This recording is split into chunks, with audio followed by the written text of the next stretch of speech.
Selamat malam, saya adalah Eka dari kelas Digital Marketing. Saat ini saya sedang mengerjakan tugas TC pertama. Soal pertama, branding merupakan proses untuk melekatkan identitas yang unik untuk bisnis, produk, dan jasa layanan.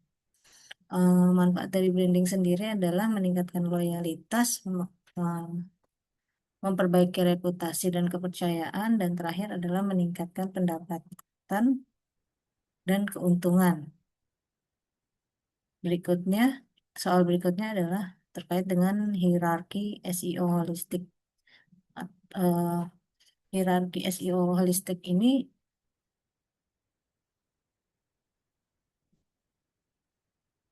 mengikuti hierarki dari Maslow, di mana SEO holistik ini merupakan ranking faktor.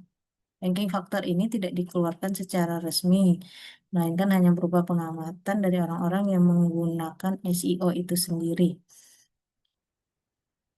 Cara baca hierarki Maslow ini dari bawah ke atas, yang artinya paling bawah itu paling esensial atau penting. Cara rankingnya sendiri itu dimulai dari crawling dan indexing dulu, di mana ketika proses ini website kita itu artinya gampang ditemui oleh Google dan bisa dicari oleh pengguna Google. Kedua adalah compelling content. Ini merupakan tahapan bagaimana website kita bekerja secara keseluruhan, mulai dari homepage-nya, service page-nya, dan lain-lain. Di mana website kita itu artinya bisa menjawab pertanyaan dari pengguna Google ketika mereka mencari dengan kata kunci. Yang ketiga adalah optimisasi keyword. Ini contohnya seperti penempatan judul, meta description, headline, dan gambar untuk mempercantik website itu sendiri. Yang keempat, user experience. Ini berkaitan dengan kecepatan website itu bekerja, mobile friendly atau tidak, sehingga pengguna itu merasa nyaman ketika masuk ke websitenya kita. Yang kelima, share worthy content. Yang keenam, title, URL, dan description.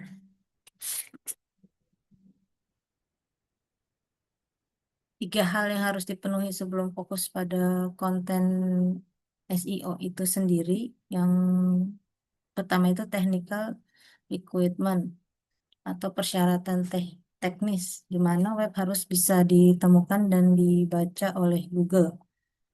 Contohnya web dapat di crawl. Yang kedua, halaman memiliki URL yang valid. Yang kedua adalah spam policy-nya itu harus jelas dan di mana tidak boleh melanggar aturan Google sendiri.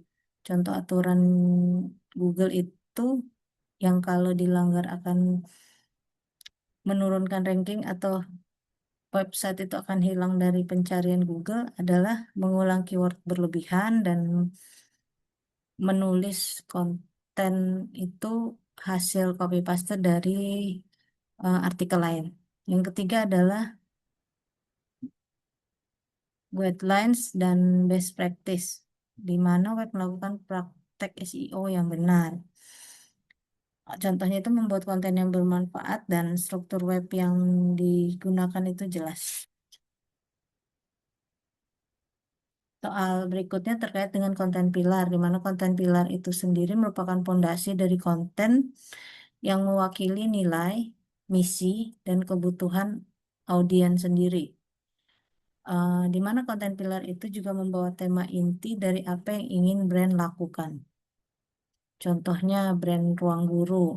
Konten pilar yang pertama itu belajar itu menyenangkan, kedua cerita sukses dari alumni. Lanjut ke nomor 4, perbedaan antara SEM dan SEO berdasarkan sustainability dan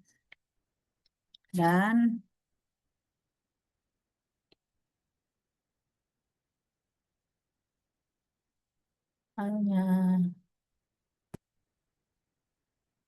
waktu untuk melihat hasil.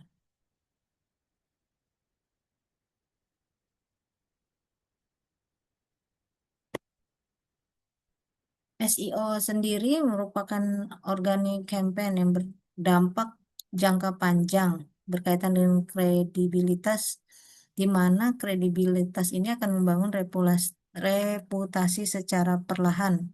Sedangkan SEM merupakan campaign berbayar atau traffic berbayar.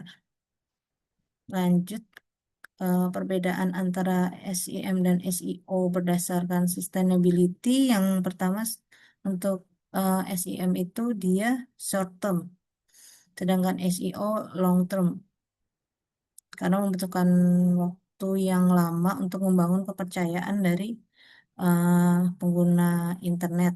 Sedangkan short term di SEM itu terjadi karena ada iklan aktif yang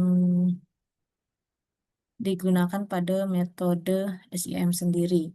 Sedangkan untuk waktu hasilnya tentu saja SEM lebih cepat, karena ketika iklan itu aktif, halaman atau webnya itu bisa langsung ada di posisi teratas dan bisa langsung dilihat oleh pengguna internet. Sedangkan untuk SEO butuh beberapa bulan dulu. Hal terakhir terkait dengan eh, GA4 atau Google Analytics. Google Analytics sendiri merupakan data-data yang bisa digunakan untuk mengukur pertumbuhan bisnis atau parameter-parameter yang digunakan untuk mengukur pertumbuhan bisnis. Cara mengukur berapa banyak pengunjung adalah melalui acquisition KPI yang terlihat di acquisition KPI ini akan terlihat itu visitor, eh, presentasi pengunjung, dan berapa jumlah pengunjung baru di website tersebut. Terima kasih.